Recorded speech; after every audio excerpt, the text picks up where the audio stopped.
I figured we would just do one where I get ready. I have to film something else for a company that I signed up with to do a video on.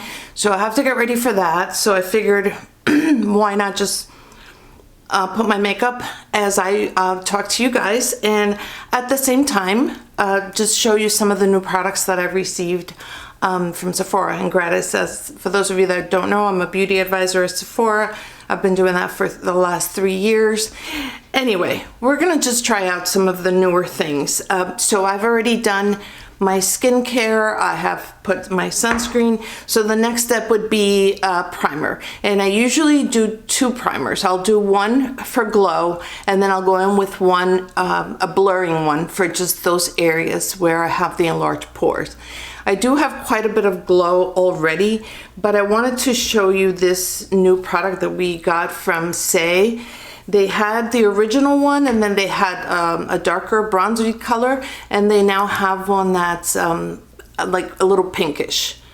So this gives a ton of glow. I tried it once before.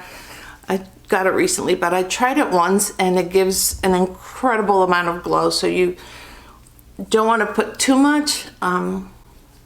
It doesn't really come out pink or anything. It kind of dissipates once you blend it in. I'm not sure what the purpose is of making 3. I mean, I can understand the original one, which is like a neutral color, so it matches every skin tone. So and then I can understand the darker one. So if you want to look bronzier, or if you have dark skin tone like myself, that would be a better match. But the pink one, I'm not sure that it does anything different. I don't see any difference on my skin, but we're just gonna roll with it. I just wanted to show you some of the new products that we've received. One product that I swear by for my enlarged pores, and it's not sold at Sephora, is this one, and I've rave about it all the time, is this LA Girl Blurring Primer.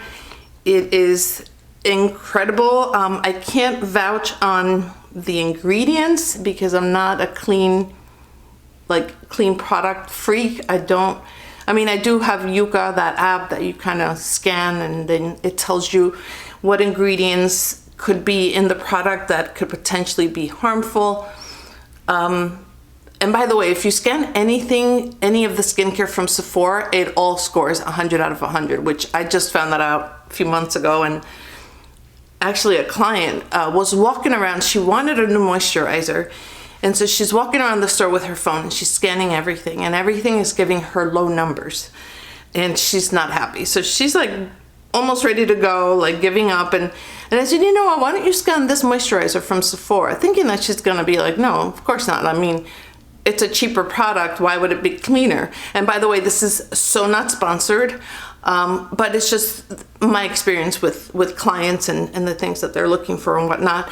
But anyway, she did scan it, and it was 100 out of 100, and then I got curious, so I started scanning, the eye cream, the toner, I started scanning everything, and all of it was 100 out of 100, and